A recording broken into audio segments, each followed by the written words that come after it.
Saludos hermanos y amigos, yo soy el pastor Jeremías Bradford Johnson. Un placer compartir con ustedes una vez más. Les agradezco por compartir el contenido de mi canal, por comentarlo.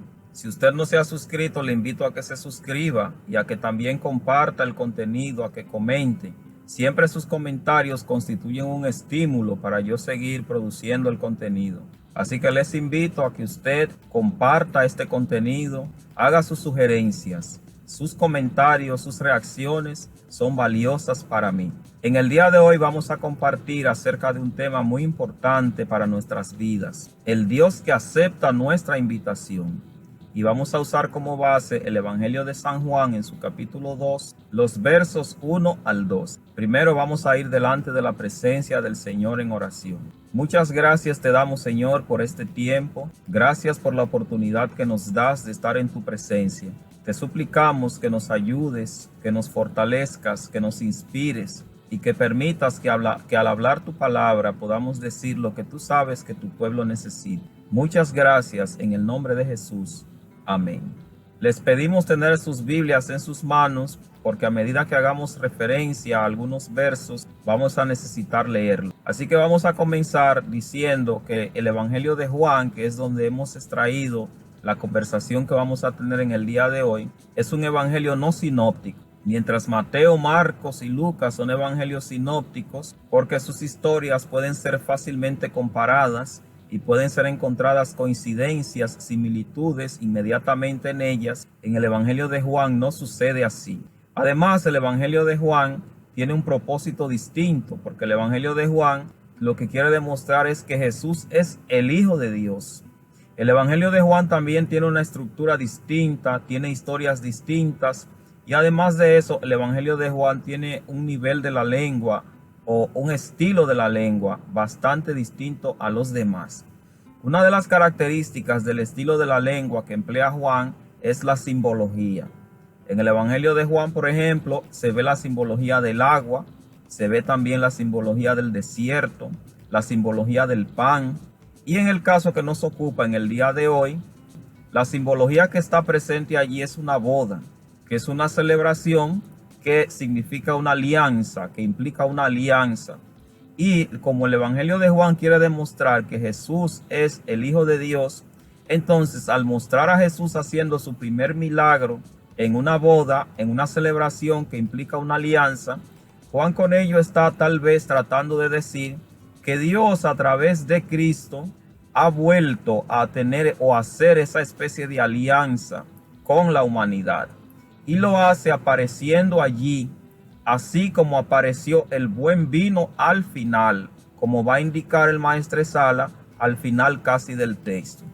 Así que el texto es uno de esos textos, de esas narraciones con las que Juan quiere dar fuerza a esa concepción que él tiene de Jesús como ese Hijo de Dios, a través del cual Dios hace una vez más una alianza con la humanidad y que aparece al final de los tiempos como ese al que se esperaba.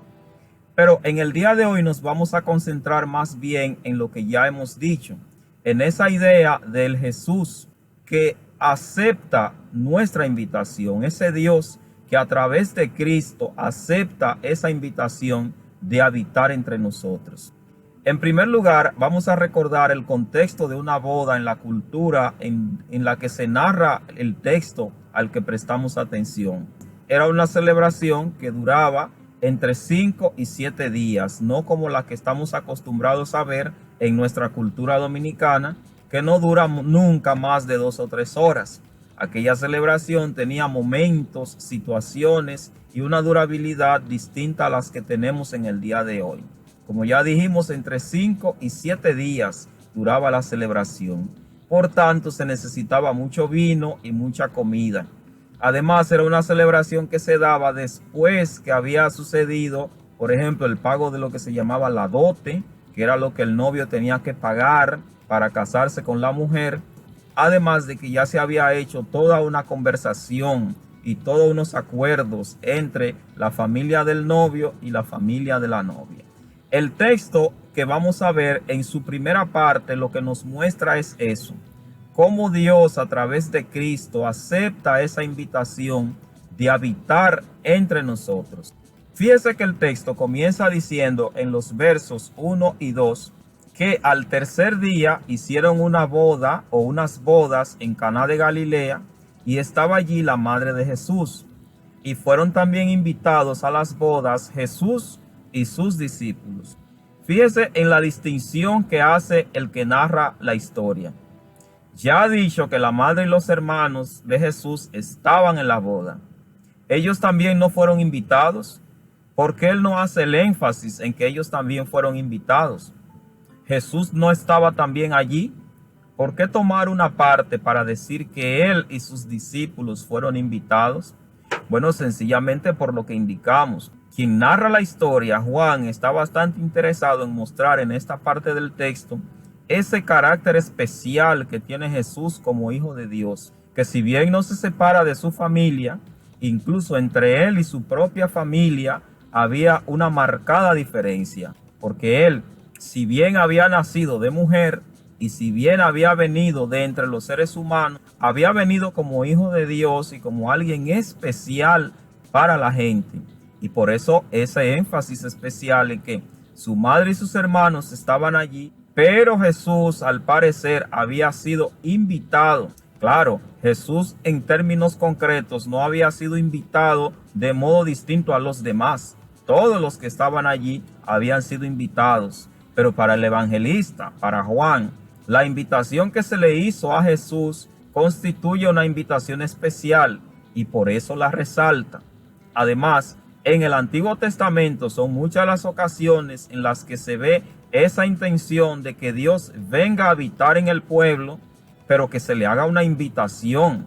Por ejemplo, usted recuerda que Moisés llegó a decir al Señor: si tu presencia no va conmigo, yo no voy a ir. E igual que Moisés, muchos otros en muchas ocasiones llegaron a invitar al Señor a que viniera a habitar con ellos. Y eso es precisamente lo que está resaltando Juan, que la humanidad necesita a Dios, que su pueblo necesitaba a Dios y que de tanto gritar y de tanto llamar al Señor y de tanto esperar en el Señor a través de Jesús había venido a habitar entre ellos. Y por eso ese énfasis especial en que Jesús está en la boda, él y su familia, pero se hace notar que él había recibido una invitación para estar en aquel lugar.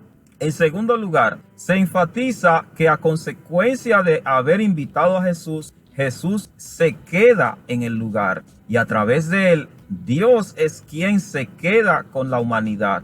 Es Dios quien se queda de manera especial en aquel grupo de personas y en aquel grupo de personas entonces representa ese Dios que se queda en toda la humanidad, que no constituye un Dios lejano, sino que está tan cercano que es partícipe incluso de las carencias que hay entre los seres humanos, que conoce las incredulidades de los seres humanos y que sabe cuáles son las inquietudes de los seres humanos.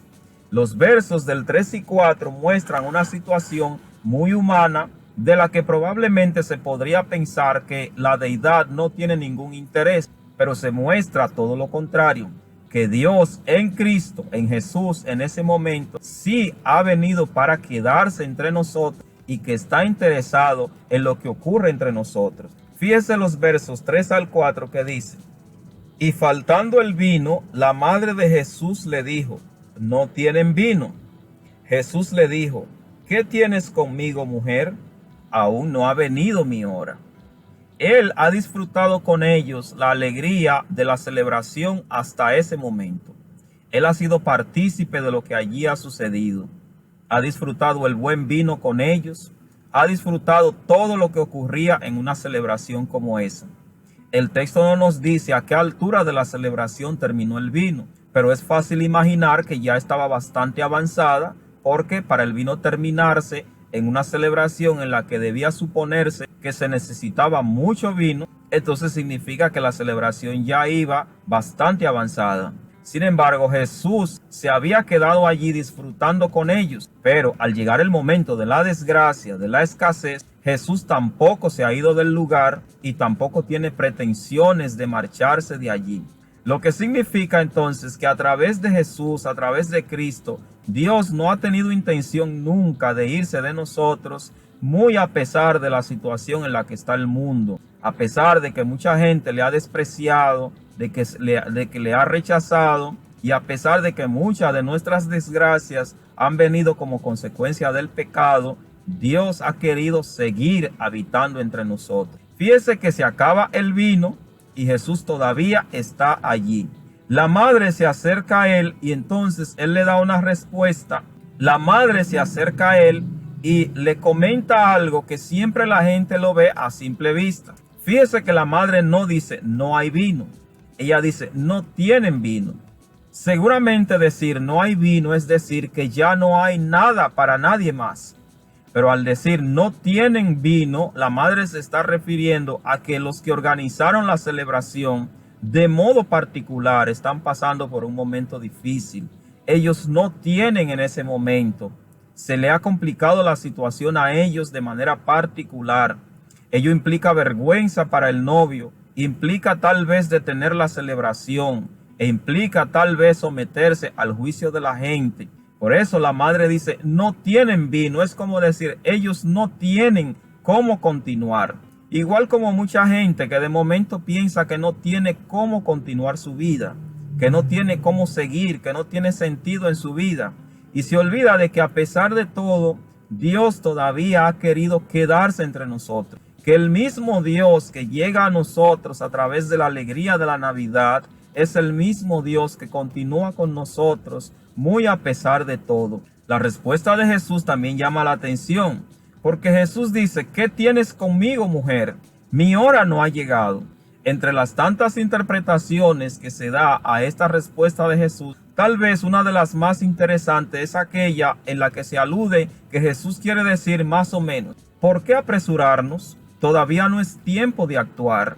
Aunque muchas veces nosotros queremos que Dios actúe a nuestro modo, en nuestro tiempo, a nuestra velocidad, no siempre Dios va a actuar de ese modo. Siempre Dios va a actuar en la manera que le parece correcta para nosotros. Y aunque Dios a través de Cristo ha determinado quedarse entre nosotros, hay que esperar que Él haga en nosotros su voluntad, que Él actúe con nosotros, que Él haga con nosotros como le plazca y no al tiempo en que queremos y en la manera en que consideramos que debe ser. Así que la primera parte que hemos visto muestra cómo Dios recibe esa invitación de la humanidad para venir a habitar entre nosotros, después de nosotros habernos alejado de Él a causa del pecado. Pero la segunda parte muestra cómo Dios recibe la invitación y a través de Cristo viene y se queda en nosotros, comparte nuestras alegrías, nuestras tristezas, nuestros logros, nuestros fracasos e incluso está presente en nuestros momentos de vergüenza. Ahora, la tercera parte muestra cómo Dios a través de Cristo actúa en favor de ese pueblo al que Él ha venido a habitar. Cómo Dios actúa en favor de esa humanidad por la que ha querido venir, como asevera el mismo Juan. A los suyos fue que vino, solo que algunos no le recibieron. Sin embargo, a todos los que quisieron recibirle, dio potestad para que también se llamen hijos de Dios. Los versos 5 al 8 muestran entonces cómo actúa Dios. Entonces mire que dice, su madre dijo a los que servían, haced todo lo que os dijere.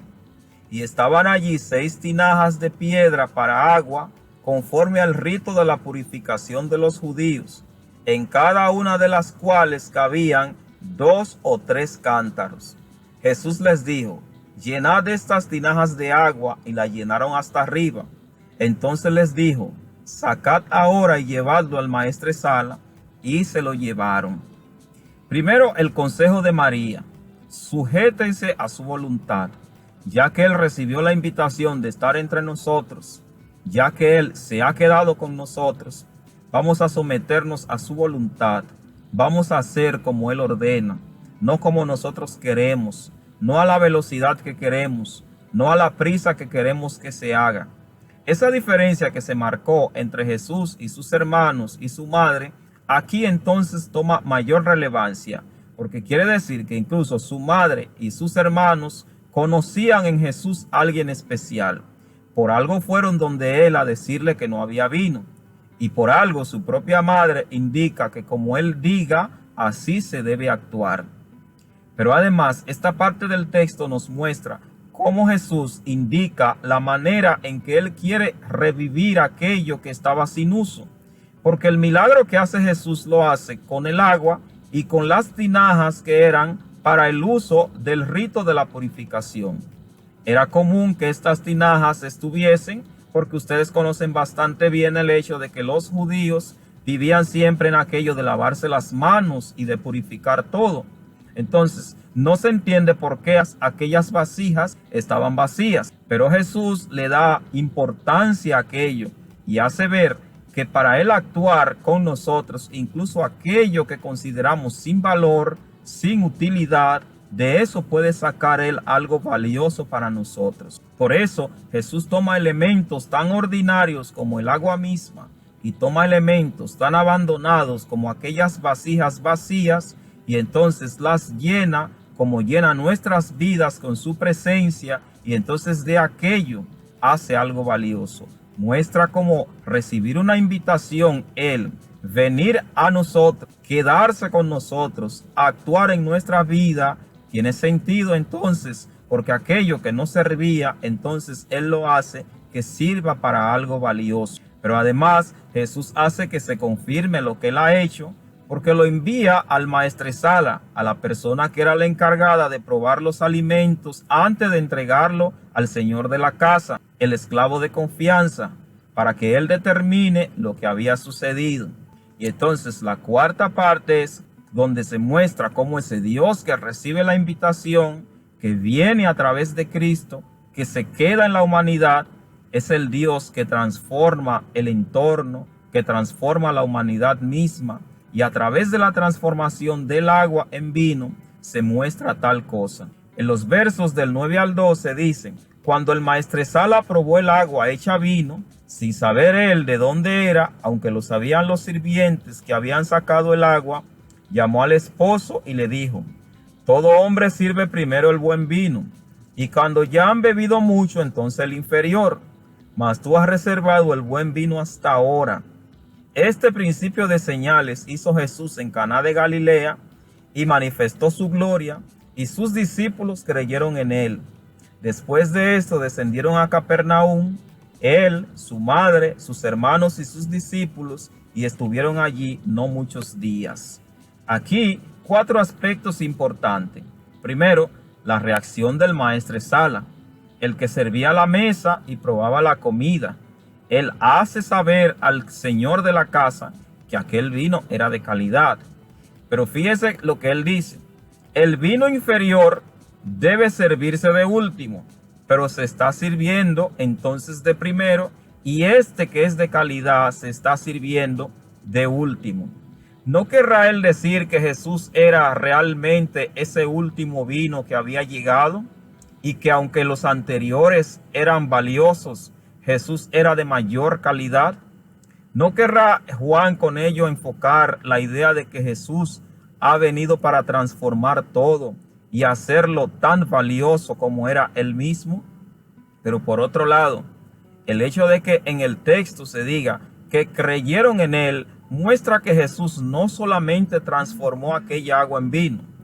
Jesús, al parecer, había transformado la incredulidad en fe, la vergüenza del señor de la casa en alegría, porque fíjese que el maestresala llama al Señor y le hace ver lo que estaba pasando. Así como él era el primero en saber que el vino se había acabado, era el primero en saber que aquello que se estaba sirviendo era valioso.